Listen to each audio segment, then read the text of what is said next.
one of the many things that I've been mentioning about this series so far is that it's weird that we haven't seen the main character's power at all, whatever his ability is. Like, I didn't know if they were going to introduce something other than magic, or if he was just going to have magic. But it looks like that's going to be shown in the next maybe chapter or two. But there is something, and I'm very curious exactly to what it is. It's like I'm using it in this picture. One thing I noticed is like on that energy around his fists. Like I can't tell if it's just kind of like general energy coming off, like how Natsu, like he's got fire, but I mean it's like that's a little different because that's an element. But more of like everyone's seen the picture of like Yuji Itadori, like when he's just got the general cursed energy around his fist. That's it. There's nothing like his divergent fist. That's a little bit like specific about it. Just the extra hit, regardless of what it does. The way that it's very simple. It's a very simple power.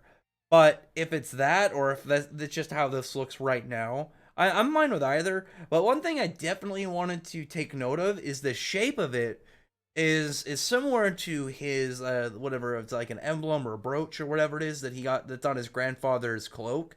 That snake, because I didn't notice it until I ended up looking. Let me move my actually avatar really quick. Hang on. Where's my avatar guy? Which one is it? I'm looking at all the things right now.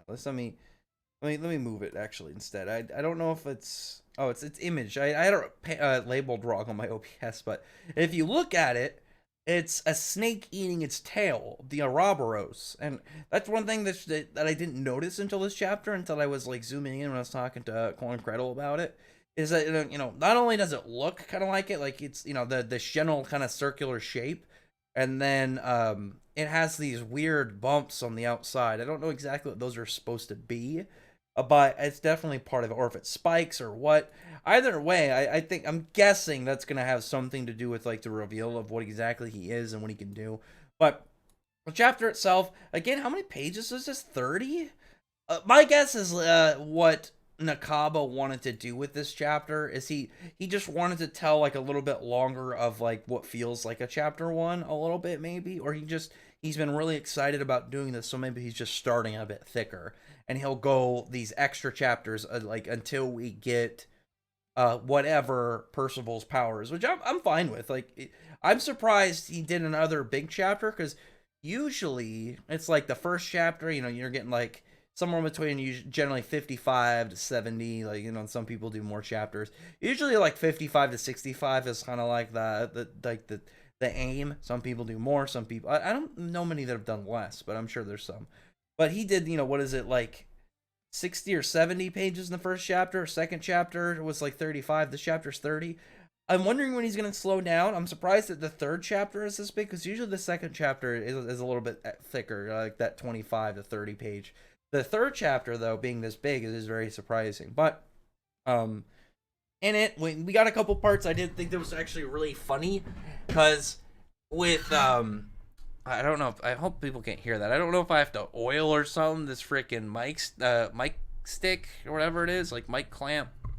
But it's a little squeaky on my desk, so I don't know if I should just hold it in place better when I'm doing stuff so it doesn't go through. Because I hate when stuff like that gets in videos. But one thing that was really funny, I was like, oh no, I hope I didn't lose my train of thought. But what was going on with Percival in the chapter, like we see his scar. I really like his scar and just the shape and position. But I also really like when that girl, I can't remember the names of the three people he's with, like the big dude, the dude who kind of looks like the Zeldris with the Demon King power going up, but without the beard. But that's actually what it looks like. He looks like that guy's son, or like what's the vampire guy's name? I mean, either way, not important. But he's with the girl, and you see a scar, and she mentions that it kind of goes all the way through. So it kind of not stopping, and it just is probably the same exact kind of size and shape, if not a little bit bigger on his back. I thought was just a really cool character feature for his design. But he's like with this girl, and she's like, oh, you're staring at my body a little bit, a little more than I expected. So maybe you're a little bit more mature for your age. And I was just like, oh, she doesn't know he's 16.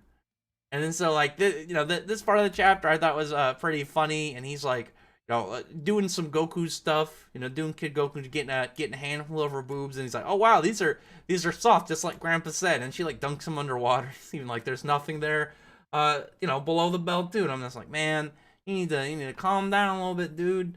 As at the same time, I'm like, he's 16 and she's not doing anything, but I'm like, it's one of those things that's like, you're 16. It's like, well, you guys didn't ask. You assumed he was this, this small. And I would have personally probably asked him more questions at this point, just because the second I'm seeing, the stuff Percival can do, bitch slapping this giant building-sized wolf, like blitzing a horse from long distance. I'd like, trying to figure out what race he is. Like, is he part giant, fairy, demon, whatever? Is he freaking, is he ancient or what? And especially because, like, they should know. I feel like they should know about Meliodas. And it'd be like, if you run into some other really powerful person that's really small, that you would assume would probably be a different race. Unless there's something that we just don't know yet. Because maybe something's going on with the other races. Maybe like, because there seems to be some turmoil going with the knights. And I do know that, like, one of the things that, like, King Arthur, I think it was King Arthur, that like, they didn't like a lot of the magic races in some of the lore. I don't remember exactly which one, but, if that's the case, like, maybe like there's a rough relationship between the humans and the magical creatures, like worse than, maybe it's gotten more aggressive, or it could just be nothing. But Meliodas aside, also being the small dude, it'd be like a surprise at that point, but I would be like, oh yeah, maybe they're related somehow. I don't know. I would think something about Meliodas unless his name is nowhere to be found, but he's a king, so like it'd be like, I guess it's not like they have social media or anything in their history books. Like, most of the people there are like olden times, but at the same time, I don't know. Especially if you're trying out for the Holy Knights. I don't know. It's a weird thing. Maybe we'll find out in the future. Maybe she just doesn't know anything, or maybe she's like from like way far out. Because she does mention she's like, their magic wasn't strong enough to get into the Holy Knights, so they might be like, in the back country or something, and just don't know nearly as much as like generally a person would. Either way, she's like talking to Percival, and they're just kind of like having some lore and information, talking about the Holy Knights. And I want to find out about when they said like which countries Holy Knights, like how many other like countries and nations are there? That is there gonna be just like what was it, Britannia? And on Britannia there was like Camelot and Leonis. I'm trying to remember exactly the name of everything, because I haven't read through Seven Deadly Sins in a long time. Like the older chapters I haven't touched in years. Might have to do that at some point, is just give it a reread. But during the chapter, there's a part when they're talking about their ages. They mentioned the other dude, the guy that I said kind of looks, he looks a little bit like that Demon King possessed Eldris. Actually, the first form when he got a little taller, he kind of looks like that. And then like there's the one girl in there, she's mentioning she's 16 too, and that's when Percival mentions that he's also 16. And I thought that was just like a really funny thing in general, because it's such a predictable plot point of having that laugh. But when he was going like in the bath of this girl, and there's like so many scenes after when she's just kind of like laying there, and he's like in her lap, and I'm like, she doesn't know. And this is one of those times where it's depicted in like the idea like that he's a kid from her perspective, so she doesn't really care. But then it's shown later of him getting revealed, and it's like, that's exactly what I was hoping would happen, is they're gonna find out, and you get that kind of funny scene, because that's exactly what everybody that went into that scene with already information that he's 16 was waiting for. So I thought that was just a good example of using an old-fashioned gag for its full effect.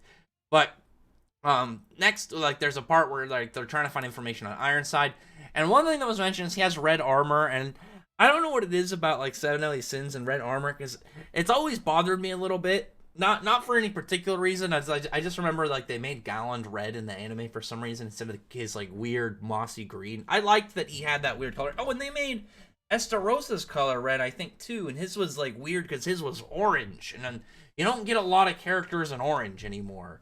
Like, I think not counting Fire Force because, like, well, no, because theirs is black, isn't it? I was thinking firefighters. I'm like, wait, theirs is primarily black, right? But like, there's not a lot. Like, obviously, the you have Percival with like the orange cloak, and you got recently in the anime, but like Odin and One Piece is doing stuff right now. So seen him pop up more. But you don't see a lot of orange. So I always liked that about Esterosa's color scheme in the manga. So I was always upset with like the weird, for some reason, making everything red in the anime, which is weird because red's my favorite color, but at the same time, like sometimes it doesn't work on certain characters. When he's like yelling and getting upset and saying like come over here, Ironside, I was so confused for a second at like seeing the god's finger behind them because I was like, what is that supposed to be? Like I was so confused, and I'm like, oh wait, he had the big weird mountain peak right there, that big gigantic plateau of some kind. It looks really weird to see because I always figured that it was going to be like a big mountain that just kind of like eventually came to that kind of slope.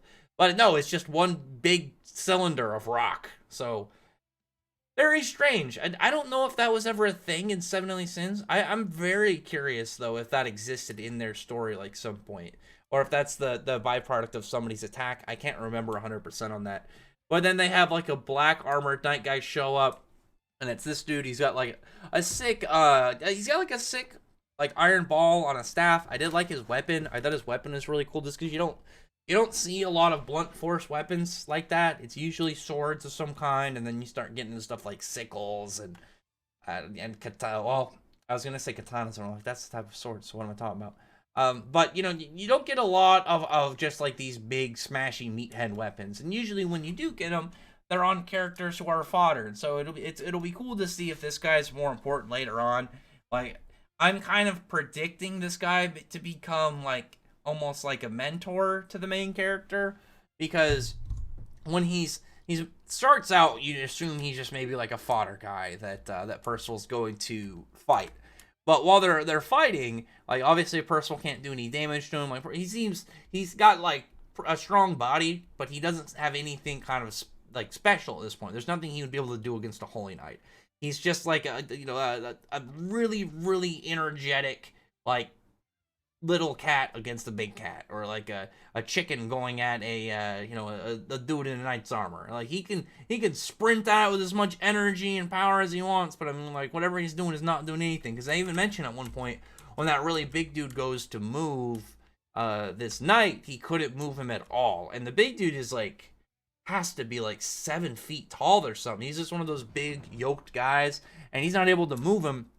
And also on top of that, the one thing that was very unfortunate in this chapter is that guy like gets backhanded and he goes flying, and he just kind of skids across the ground. It looks like he might have lost a tooth. He is not in good shape, and there's like no there's like no dialogue about it. Like you see Percival being like, "Oh man," and then he's like, "Who are you? Why do you know Gramps and Ironside?" I'm like, man, he's just beat this dude's ass in front of you and like with a backhand, and you're not gonna be like mad? Like, is this dude your friend? I mean, granted they just met, but I figured he would be like a little bit more compassionate about this dude he's been traveling with getting his ass beat. But after that point, they get in like they're going in their scuffle. He's throwing hands. He can't really do anything to this guy. But when he's talking to him and he's like trying to, Percival's like, all right, I'm gonna be the winner, and they end up like even putting up like a bet. And when the other guy, well, I think he's gonna be more important than just like an early series like just bad dude in general. Like I think he'll be somebody that's more reoccurring.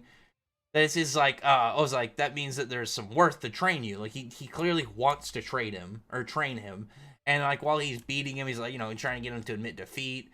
And Percival, when he's talking to him, mentions something about how like, oh, you're gonna do this if I win. And the other guy's like, all right, if I win, then I'll take you along. And it's just like, okay, so essentially, no matter what, Percival's gonna get what he wants, but at the same time, like this guy, he's got to be somebody that is going to kind of be his teacher character, like essentially. Like it's kind of, I was trying to like figure out a way to say it without it just being like sensei or something, but you know what I mean? He's that older, kind of more experienced person that will like teach him about magic and maybe more about fighting, because he was wrestling with his grandfather, but it's clear he doesn't have any combat experience or real combat training.